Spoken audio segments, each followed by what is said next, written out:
I need some assistance, fellas, for my last phase of my fitness project.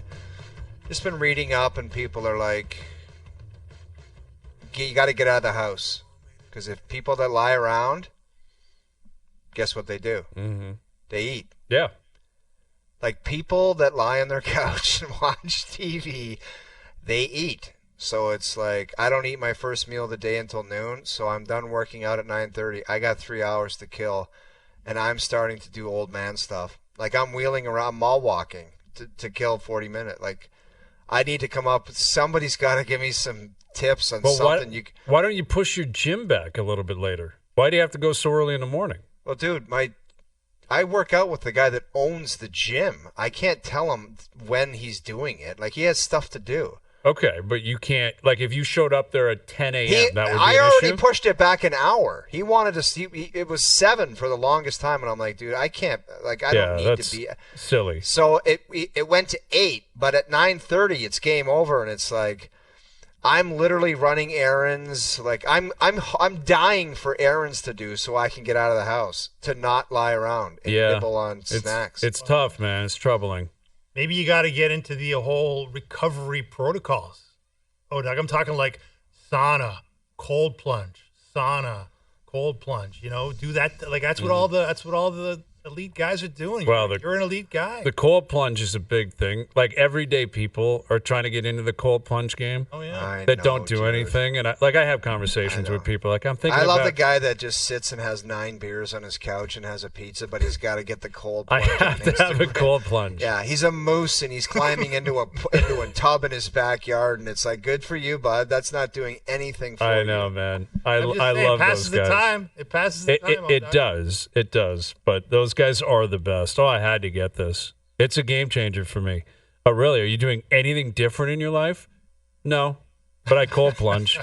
I have a sauna now and a cold plunge. I don't work out. I eat horribly. I still smoke, but I cold plunge. Yeah, So and I take a good. pic and a vid of it every day for the people out there. Right. Have to post Well, a it's pic. like when But hey, if anyone's got an active kind of half an hour little Get thing, in a sim, dude. Start working on your sim. short game. Start maybe You know adding what? a little fade. Maybe in. an hour in the sim. Golf sim. All right, get into the golf sim.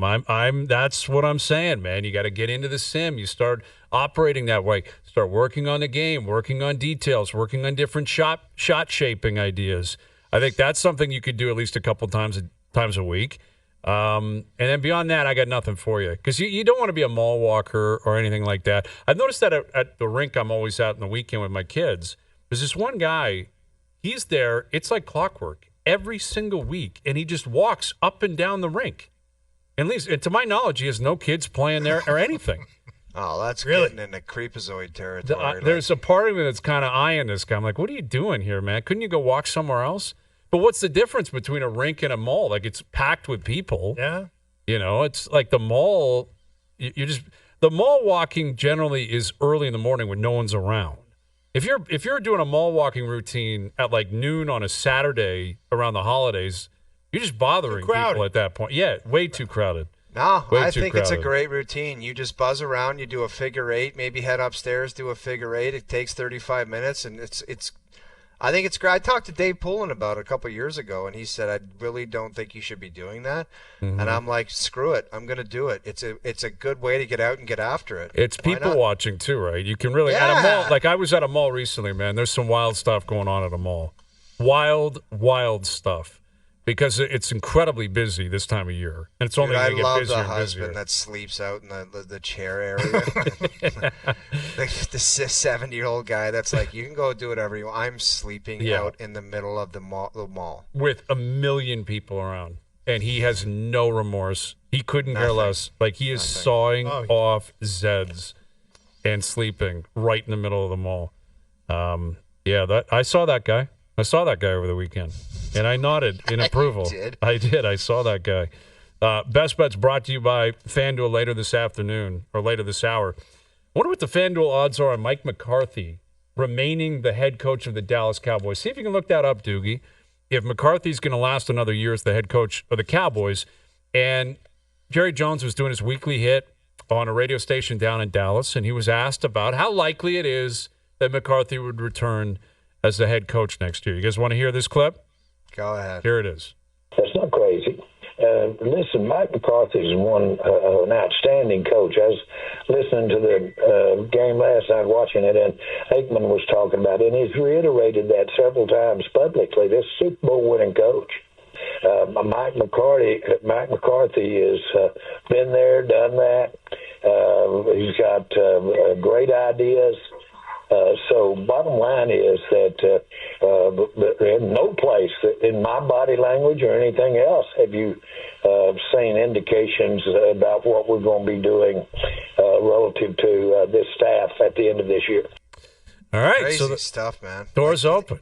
Doors open. This is so stupid. He did the same thing with the last guy. Like, he kept him around 4 years too long. Jason Garrett. Every year was the same thing. Yeah. You're going to fire him there? I don't know. It's just like, it's insane. He just sounds like he's rambling and has no idea what he's doing. That's what I hear in that clip. Yeah. A guy that has no idea what he's doing. Here's Pierre LeBrun, our TSN hockey insider, to speak on behalf of every Cowboy fan out there. How do you react to that comment from your owner, Jerry Jones? Yeah, he's not my owner, but I actually met him. Yeah, he is. He was a very, very nice guy, actually. I met him years ago. I actually like Mike McCarthy. I think he's a decent coach. I don't see any scenario in which he is brought back. I think that's an owner just trying to give him coverage at the end of the year. His deal's up at the end of the year. There's a natural, window there to change course, and I think they will. That might be Jerry, too, living off the euphoria of beating a rival, upsetting a rival over the weekend.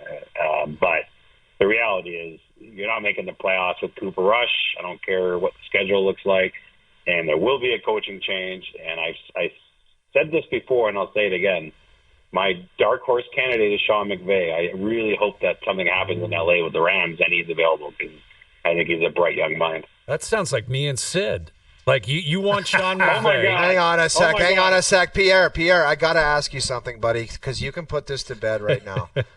I'm not dealing. This guy's gone crazy the last couple of days, and he's trying to cause problems for all of us. I'm not causing anyone problems. You know the kind of the problems. I just, Okay. Pierre, is Sid staying in Pittsburgh for this year and 2 more years, like non-negotiable? He's just going to stick it out. Yes or no answer. Yeah, I'm getting to it. Great question, by the way, Doc. I'm glad that we got to this. Can I just tell you that my inbox got filled the last hours with hockey dads from my kids' team asking me if OverDrive is accurate. And dude, this is what this guy does, and we all got to take the brunt of it. I'm not reporting anything.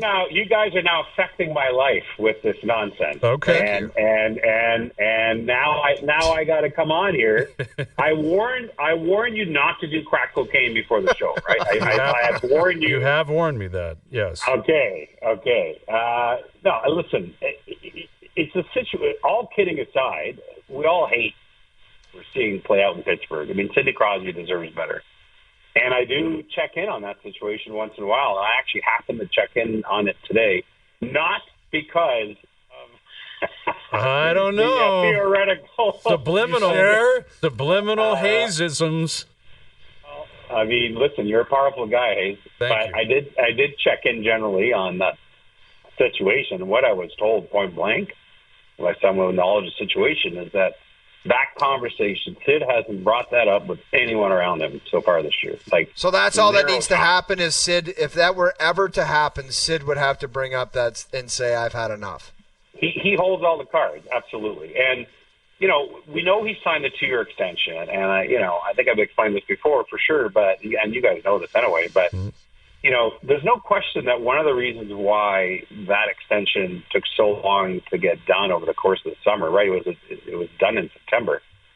He was never not going to sign, but him and his agent Pat Brisson certainly had to have a lot of philosophical what-if discussions on the way to signing that extension with Pittsburgh, just to make sure that they understood the landscape ahead. And certainly, I think Sidney Crosby signed this extension knowing, not hoping, but knowing that there could be some real pain here for a while before perhaps things get better over the course of this extension.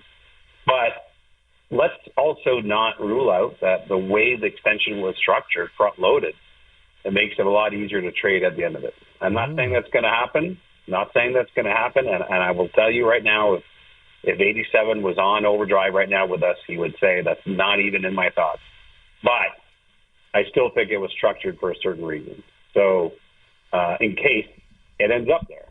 So right now, not even a discussion. Sidney Crosby wants to be a Penguin. But today is November 26th, and there's lots of days left on that contract over the next 2.5 years. Okay, so if that's the case, Pierre, what else happens in Pitt, or is it like we ride this out, fellas, enjoy?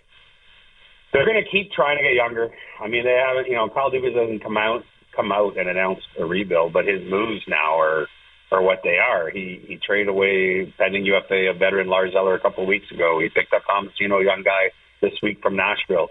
He has showed interest in David Jiricek from the Blue Jackets. The Blue Jackets are probably going to trade their first-round pick from 2 years ago here.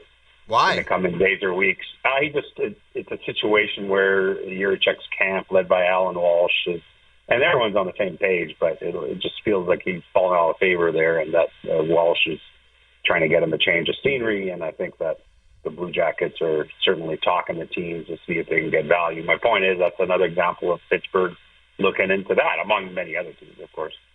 So to answer your question, O-Dog, the Penguins, every move from now on is going to be a move where you're going to say, okay, there's another future move. There's another future move. The retool is on. And then it's a question of how that works, obviously within the veteran core guys. What does it mean to him, though, in your kind of experience and gathering what you can gather, Pierre? Like, how important do you think it is to him to be a lifetime Penguin? And, is that a big factor here, that he just doesn't want to leave the market because he's synonymous with the market, he drives the market, he is the market, essentially? So I think there are two extremely important realities in the heart and mind of Sidney Crosby that right now are counterintuitive. Being a Penguin for life is extremely important, and so is winning. And both things right now are not coexisting. So, I think it's worth pointing out he's won 3 cups. So sometimes you get a player, a superstar near the end of his career, and it's like, oh, he hasn't won a cup. Ray Bork going to Colorado. Can he see himself going to win a cup? So that's not driving him, and he obviously does want to win another cup, but he has won 3. It's just that he's an everyday winner. I mean, you can't stand losing, and this is really hard on him. There's no question about it. But being a Penguin for life is very important. He's super loyal, and let's not kid ourselves. If he chooses to have this, he's also got a future with the organization one day. And again, that may not necessarily be the thing for him, but if it is, that's a guarantee. So there's a lot to consider here, but the problem right now is that the two things that matter the most to Sidney Crosby aren't coexisting. With Pierre LeBrun, our TSN Hockey Insider, Montreal in action tonight. Laine's returning. You've got Slavkovsky on the fourth line. Doc on the fourth line. They're losing a lot of games. Marty St. Louis, at times, I wouldn't say he's getting into it with the media, but he and the media have had some interesting back and forths already this season. You're very familiar with the market. You do a lot of stuff with RDS in Montreal. How would you describe the mood around the Habs right now, and how do they maybe turn things around? Yeah, 3 years ago this week, by the way, that Mark Bergevin was fired and Jeff Gordon was brought on board, and eventually Kent Hughes happened on November 28th, 3 years ago. Mark Bergevin was fired. They never wanted to call this thing a rebuild. If you remember, they were careful not to use that word. But then they've got that show on the Habs on Crave called Rebuild. So, yep. so they didn't really have a choice after that. Listen, I sense a lot of frustration and disappointment for sure, but still a vision here. Like, Jeff Gordon's been around. Him and Kent Hughes aren't going to make a panic move here, honestly. I know it sounds funny saying that, but I don't sense that at all. Obviously getting Laine back eventually, I don't think we'll see him this week, but getting him eventually will be a boost. But the reality is, and you sense this as well in Ottawa before they finally won to snap their losing streak last night. It's hard to get over the hump, and teams that carry the kind of baggage that they carried into this year, I think they have a very fragile confidence. Adversity becomes harder to overcome for teams that don't have any real experience of understanding how to snap out of that easily. And I tell you, from talking to people, around the league that have teams that are trying to get over the hump, it's a universal feeling. Like how do we convince these guys that it's going to be okay and we can get through this? It's not easy. And, you see these organizations struggle with remaking their culture and getting over the hump. And every year we talk ourselves into some of these teams finally doing it, and it hasn't happened so far for a lot of them. Yeah, there's been a few, minor trades so far. There's this feeling American Thanksgiving's obviously an important date in a lot of the minds of a lot of GMs in terms of where your team is. Do you get the sense we could start to see a little more movement? I know we're still 3+ months away from the March 7th trade deadline, but what's your sense of the idea that there's some GMs out there that might be convinced of what they need a little earlier than they otherwise might be? Well, the New York Rangers certainly aren't hiding their that was nonsense, Pierre. I thought that was nonsense. Yeah, it's not the way I would go about things, to put two veteran names out there and text messages to a bunch of GMs. I mean, I think there's a better way of handling that, to be honest. And it makes me wonder, and I talked about this with other teams, and I'm not avoiding your question, Dave, but what I'm saying is there's no better example than the Rangers. They do want to shake things up. But given the complications of the modified no trade that both Kreider and Trouba have, and some of the control they have of their own state, and talking to other teams around the league who got this communication from the Rangers, some of them really do feel like this was more about sending a message and shaking up the team more than an actual, big trade coming down the pipe here in the next few days, because of the complicated nature of those deals. Now, that's not to say the Rangers aren't looking to make a deal. They are, clearly. But I think there were more layers to all this over the last couple of days. And again, I'm with O-Dog, and I don't know that that's how you handle that situation with two veterans like that, especially one of them being your captain. But, it'll be interesting to see where that goes. But they're clearly not happy. The Predators made a minor move this week, but, Barry Trotz hasn't been happy with his team's season. We've already talked about Pittsburgh. Ottawa's on the lookout for a defenseman now that they lost Zub, so they're making the rounds looking for a defenseman. So there is actually a lot of chatter. It's just that, so many teams halt their conversations at the moment where they're trying to make the math work, and that's the hardest part of making a deal at this time of year. So the Ranger thing, you said that was the Rangers texting GM saying, like, Kreider and Trouba are available? Like, that's effectively what happened?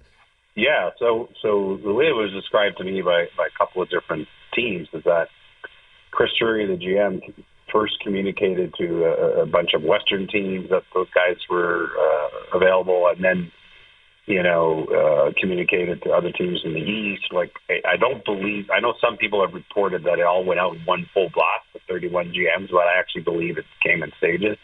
I guess it's semantics. At the end of the day, they've now told the whole league that these guys are on the market. And again, what I don't know for sure is what is behind this, as far as, is this just an old throwback move to have this out there to shake up the team? Yeah, well, what if Chris Kreider says, you know what, screw you, we'll get me out anyway, and they were just bluffing, and he called their bluff and says, I want out anyway, so trade me, and they really actually wanted him, then they got a problem. Right. Well, I don't think they're very happy about it, either him or Trouba. And why would you be? We'll see where this goes. I mean, Trouba only has one more year in his deal. At some point, he knows he's moving on either way. But it's interesting. It's not like the Rangers are in last place. Like, no, exactly. Now, they're not playing great. I talked to someone today who's more, knowledgeable about the team, and he said, the goalies, both Shesterkin and Quick, the same thing I've seen when I watched some of their games. The goalies have saved their bacon on many nights, especially of late. and so the record's a little asterisk on their record. I get it, but the goalies are also part of their team, and they happen to have the best one in the world. But anyway, there's some unhappiness there, and so it is interesting to see that that's happening. I mean, there are far greater fires to put out around the league than that one, I would say. But for whatever reason, that one's taken on some urgency. All right, Pierre, we'll leave it there, man. It sounds like things are spicing up, and hopefully it falls through because that would be great. Great for business to see Sean McVay leave the Rams and be the head coach of the Cowboys. There and other go. big names in the NHL move around. Nothing wrong with it. How about if that happens? Like, are we going to start, doing football news? That'd be awesome. I love that idea. You can double dip. Get in on that. And here's a headline: the Cowboys will still suck. End of story. Oh, no. We were getting along. That's too bad. That's inappropriate. Buddy, I've left you alone this year, man, but it's worse than ever. Just you and your buddies get ready for a group message coming in pretty soon. Oh, boy, I'm ready for it. I'm ready for it. Oh, I'm going to cry. I'm going to cry as easily when I get You'll be fine on Thursday. You'll have fun. It's a tradition. They're going to beat the Giants. That'll be 2 wins in a row against the division. I may be having a cold one during that game. I'm not going to lie. I like it. Attaboy. Enjoy yourself. Thank you, Pierre. All right. See you, guys. Pierre LeBrun. That's amazing, the details of the Rangers scenario, because it kind of reads and sounds like what you always say, how you couldn't be a GM because you'd be too emotional. As if, like, Chris Drury watched Kreider suck against the Oilers, and he's like, screw it, I'm texting GMs. This guy's available. I can't have it. With the idea of messaging an insider saying you might want to check with other GMs to see who's blasting out there because I want it to be out. It's just like, what if it's a bluff and Chris Kreider's pissed? I don't know about True. I don't know if they can get rid of True. But they want it out, and he knows they want him out. I know. Like, but I don't know if you can move him out. I would actually, if you can get them to eat some of the money somehow, I would sniff around on him because I think he could be a value of a team, like just a big bruising right-handed D. I'm not exactly sure what they hate about him so much. Maybe he didn't have a good playoff, but that's besides the point. But Kreider, if that's some kind of bluff, what if Kreider says, okay, because when I got wind, Marty Brodeur sat at the red line with me one warm-up, and he goes, I heard you're coming on the bus with us after the game. Mm-hmm. So that basically was telling me that my time was going to be done. And I just said, you know what, screw this team, man. I've been here too long. They want to shut. It's embarrassing. Like, you feel slighted when you know you're being shopped. It's like, okay, you don't want me, then get rid of me. Yeah, so I can understand that. I met with Jimmy Rutherford in Toronto with my dad, and Jimmy told me, he said the Fergler's been sniffing around and he wants to pull the trigger on this. And I said, well, do it, Jimmy, because I'm tired of waiting around. Like, I'm literally tired of the daily. And then sure as you know what, I go back to Carolina. They don't make the trade. We're in Toronto, and I blew my shoulder out, and the trade couldn't happen because they can't pass a physical if you blow your shoulder out. Right. Fergie sniffing around. On the other hand, though, you know how I understand the player's perspective, but look, I've been around a lot of executives and coaches. Their patience with guys just runs out at a certain point, right? Like, at a certain point, you're just like, I'm done with these guys. Like, I don't want to see this anymore. Get them the hell out of here. Mm-hmm. And it's not a great way to do business. Ruthless. Guys that have gone from playing into coaching and management, they say that the assessment meetings and the way people up top talk about players is so far beyond, like, players have no idea what the hell's being said up there. Oh, yeah. Like, hatred towards the guys. Like, I can't stand. It's not pleasant at all. Yeah. It's very rarely positive. No. Because it's either I'm not talking about you, so you're okay, or you stink. Yeah, you make too much money, you suck, you don't work, you're lazy. Yeah. They hate everybody up there. They really do. Look at the latter days of Craig Berube in St. Louis. He's like, our best players don't care. Like, they don't care. Like, could you have a more stinging indictment of your best players that Berube had of that very team? Focused. Like, it was like, we just don't care. Yeah. Well, listen, Jim Montgomery, shout out with a big win last night against the Rangers. Yeah. That was a cool scene. Like, we'll see what happens with the Blues. I don't think they're going to be a playoff team, but Montgomery with a win last night. All right, Jack Armstrong coming up. I know the Raptors aren't going to be a playoff team. Oh, yes. I'm fairly certain of that. Let's hope. The tanks just got to continue at this point. But I know the Bills are going to be a playoff team. So we'll see what Jack has to say about his Buffalo Bills, where he's at with the Raptors after a couple of losses on the road. They still haven't won on the road, but they're off to New Orleans. We'll get his take on that and more. OverDrive continues. TSN 1050 and on TSN 2. All right, Best Bets brought to you by FanDuel later in the hour. Jack Armstrong coming up here in a moment. U.S. Thanksgiving in a couple of days. 3 NFL games. I think the Sunday nighter is Bills-Niners in Buffalo. Niners are in big trouble, man. That'll be a slaughter fest, man. That'll be I'm telling you right now, that's a beatdown written all over it. I agree with you. Feels like Bills, like under the lights, a holiday weekend. Guys like Jack will be tailgating for 12 hours. That place will be going nuts. That'll be similar to the Jacksonville beatdown, where they'll just come out and steamroll them. Well, that's where, like Kyle Shanahan, he's a really good coach. You can't get out of this, man. If you're old, slow, you got injuries, doesn't matter. Purdy is probably coming back, it sounds like, but yeah, might help a little What's bit. he really going to look like, and who's he throwing to right now? Like they've got to be the biggest disappointment of the season, don't they? In the league, I mean, I'm going back to the beginning of the year, like they were a lot of people's Super Bowl favorites outside of Kansas City. It was them and KC. It was a gong show from the start. It's like CMC had the calf thing, both calves. Ayuk, what was his contract, and it was just, I don't know, it was bad from the start. Yeah, it was. And Ayuk's now done for the year, and McCaffrey doesn't look like himself. They're not getting, the blocking isn't great. Trent Williams has been banged up, who might be the best left tackle in the game. Bosa was hurt last week. Like, they're just riddled with injuries. Yeah.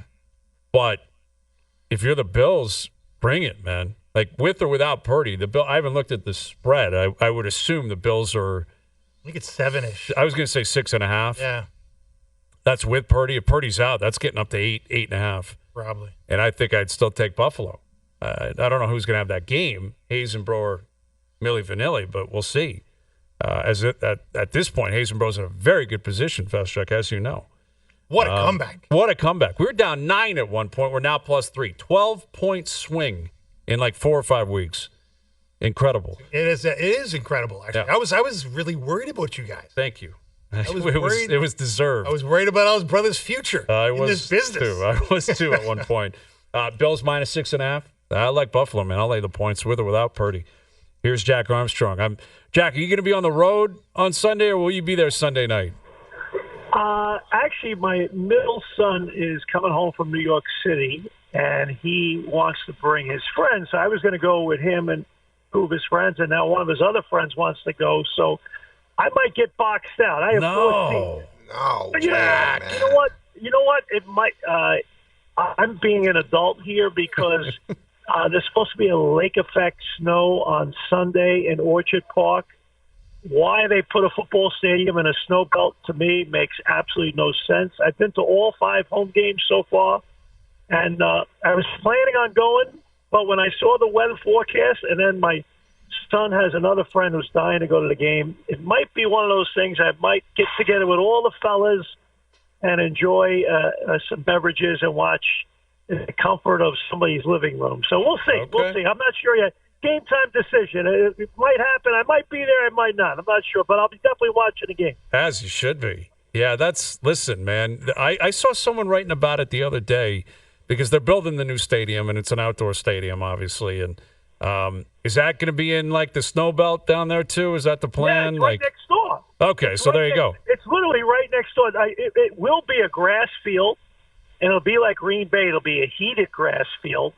And the stadium will be a little bit more enclosed, kind of like what you see in Miami, where more of the seats will be covered, but nonetheless, it'll still be in the elements. So, but hey, I don't make these kind of decisions. Hey, look, it's a great place to watch a football game. The tailgate scene is off the charts. Again, I've been to all the home games so far this year. I was at the Kansas City game a few weeks ago. It was just absolutely awesome. And they're 9-2. This was a rebuild year. Actually, more like a restructuring year. I mean, close to 25% of their cap is dead money. So their margin of error is slim, to say the least. And to be 9-2 at this point, and their schedule coming up is brutal the next 3 weeks. I know the Niners are banged up, and they're at the Rams, and then they're at Detroit. So the next few weeks are going to be tough. But, hey, they're having a great year, and we'll see what happens. Yeah, absolutely. Take advantage. Ride the wave, man. Ride the wave. And this is a rebuild year for the Raptors. I mean, as we segue to where the Raptors are at, and they haven't won a game on the road. And I was watching last night, and Matty, I think he said it appropriately. He said, another loss. They've lost on the road, but they've been fun to watch. And I would agree with that because there's youth playing here. They're young guys. They got the messaging out. But I'm curious, Jack, like being around the team, I can't speak for the players on whether or not they're having fun. It can't be a ton of fun losing all the time, especially on the road. But, like, when could that switch? Like, how long do we get into the season before it goes from, okay, young guys playing, I like what we see, to, man, this is getting tough. Tough to stomach, all the losing, especially on the road. I think if they get healthier, it won't happen. I think they'll win. I think when they're healthier, they're a good enough team to beat people. I think if you're in Tank Nation, this is like the absolute greatest situation you could possibly ask for because it's a ton of entertaining, exciting games. A lot of the young players are getting an opportunity to play. On many nights, they're showing a lot of really cool things, and they're going to grow from it. And, and on the other hand, I think if they get healthier, this group has a potential to go nose-to-nose, toe-to-toe with a lot of good teams as well as teams that aren't good. So to me, I think that a lot will depend on the health of the team. I don't think it'll ever get sour because Coach Starko is a eternally positive guy, and there seems to be a real sense of brotherhood and team and family. They've done a great job creating that. They have a lot of high-character people on the team as well as in terms of in the organization. So I don't see it going sour because I don't see a lot of personalities that would make it go sour. I just see a lot of people with a good soul, with a good spirit, with a good attitude about what they're trying to go about. Obviously nobody likes to lose, but nonetheless, I think it's a group that is trying its best, and that's all you can ask.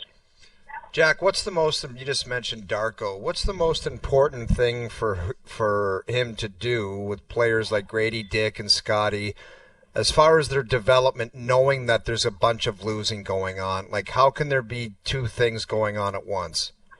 Well, I think the next step is that to demand, and he is, and that's got to continue to grow, demand excellence in high leverage, high pressure situations, and continue to say, hey, man, this isn't good enough now. Like last night, there were some breakdowns late in the game. Situational basketball, time and score, shot selection, defensive assignments, execution under duress, all those types of things, making high percentage plays, all those types of things. So, just being that much better. So, for a Grady Dick or a Scotty Barnes or R.J. Barrett or whoever it may be, hey, how can you be better in winning time? What are you doing in the first 42, 43 minutes of the game? Okay, great, good for you. Now, how about in the last 5 minutes where things really hunker down and get that much more intense, that much more difficult? How do you get better at that? And challenging those guys to be sharper, more concise, more precise when those moments come about. So I think that's going to be the area of growth that I think sometimes when you say you're rebuilding, you're unfortunately sometimes pulling the plug and just letting guys off easy and allowing people to accept that. And I don't see that. I see him challenging guys and them responding to him challenging. And I think that has to continue, that has to grow. And as the roster gets healthier, you say, hey, man, we're good enough to beat these guys. I expect to be right there when the moment comes. And now, when the moment comes, we got to be better at that. No doubt about it, Jack. I mean, a former Raptor coach that you know well, has a real gift for challenging guys, in Nick Nurse. When you look at the situation he finds himself in, where he was expected to have a great team this year, one of the best teams in the East, was supposed to be in Philadelphia. Right now, they're below the Raptors in the standings at 3-13. Jack, like, what do you imagine the daily existence of Nick Nurse is right now? I would say misery. I can't. I mean, he's an incredible competitor and he's a great coach. And I can't imagine anything but just pure misery. Now, he's around people that are great competitors. I mean, Kyle Lowry is an incredible competitor. Tyrese Maxey exudes positivity and bounce and spirit and soul, and he's a great young player. The question is, how do you get to Embiid? And here's the challenge, in my opinion. As great as Embiid is, you know, I learned this from an old coach a long time ago. He says permanent potential gets you fired, not the player, gets you fired. And Embiid is one of those guys, as great as he is, and the numbers he puts up when he does play, there's also a lot of other stuff going on there that's drama-filled that you question whether it's actually worth it. And to me, that's the biggest thing that you have to put up with as a coach. Coaching in the NBA is managing all that other nonsense and getting the guy to the gym on time and propping him up and make sure he's ready to play and play at the highest level. And to me, that's, you know, your paycheck's riding on that dude. And, you know, Paul George was a risky get at his age with his injury profile. And they are a top-heavy team with a lot of older guys filling out spots. McLean from Duke has played well, the rookie, and he's a good player. But they're kind of disjointed. And, you know, to have Embiid throw Coach Nick Nurse basically in a subtle, passive-aggressive way under the bus last week, saying, I'm not really sure what my role is here. Come on, are you kidding me? You know precisely what your role is. When you played last year, you had a great season. You were doing historic things playing for that guy. And now suddenly you don't know because you're not in shape, and now it's everyone else's fault. So that's the drama you deal with. You know, you're not dealing with a Steph Curry who's all in, all dedicated, true, top-notch, 100% professional. You're dealing with a guy that grew up in, you know, trust the process. Mm-hmm. And when you trust the process and losing becomes part of your organizational DNA, bad habits exist. They develop. And here's the other thing. You don't hold people as accountable as you should. And, you know, you asked me before about, you know, the Raptors losing close games. And that's where you cannot allow things to slip. You have to continue to call guys and challenge guys and hold them accountable. Even if you're losing, if you lose, it's better to lose by 3 rather than lose by 8 because you're that much closer to winning. And even when you're losing, you've got to be, everything has to be to the point of you're right there and you're 1 play, 2 plays away. But a guy like Embiid grew up in a time. Look at Ben Simmons as he hit his ceiling. You know, he grew up in that same culture. And, you know, is that beneficial? So for people that sometimes want you to lose on purpose, there's an issue with that. And I look at the Raptors, they won in 2019. I'll never forget talking to Tim Leiweke when he got hired with the Raptors. And you know, he was like, well, you know, maybe we might be better off, you know, maybe we get Andrew Wiggins. As Andrew Wiggins, with all due respect, he's a good pro, but he's not a great pro. He wasn't coming into any organization, turning any organization around. He's been a good pro, but people wanted to tank for Andrew Wiggins. You know, people want to tank for some of these guys in this draft class. Buyer beware. drafter beware. And my point is, I think you have to do the right thing, and I think the basketball gods take care of you. And the Raptors, in my opinion, luckily didn't trade Kyle Lowry to New York. And they just with a subtle trade of Rudy Gay, things started to change and winning started to happen. And somehow, some way, it all got patched together with no lottery picks on a roster, and they end up winning an NBA title. And, is that going to happen a ton? No. Nonetheless, I'm a believer in doing the right thing, and good things happen coming back your way. Always great catching up with you, Jack. Have a happy Thanksgiving. We'll do it again soon, and go Bills. Guys, happy Thanksgiving. Go Bills. And by the way, I'm in New Orleans and about to have a beverage. Alex McKechnie, the legendary director of sports science for the Raptors, it's his birthday today. So we're going to celebrate his birthday. So the Silver Fox, big night out with the Silver Fox tonight. So we'll have a good time. I love it. Shout out to the doc. Best hair in the league. Outrageously good hair. Enjoy yourself. Stay out of trouble down there, Jack. You got it, guys. I'll try. Jack Armstrong. I can't imagine what that guy is going to get up to. Oh, boy. In New Orleans. The Irishman and the Scotsman. I love it. Out in the town. Before a Raptors-Pelicans game tomorrow night. Wow. And, Zion, man, this Zion Williamson, there's another guy, tank for him, coming out of Duke. Zion was the man. Zion, you look at the top three in that draft. Zion 1, Ja Morant 2, R.J. Barrett 3. Barrett's obviously moved on, and RJ's been playing pretty well here. Yeah. But, Morant has had his issues, Many. well documented. Many. And Zion's had even more than him.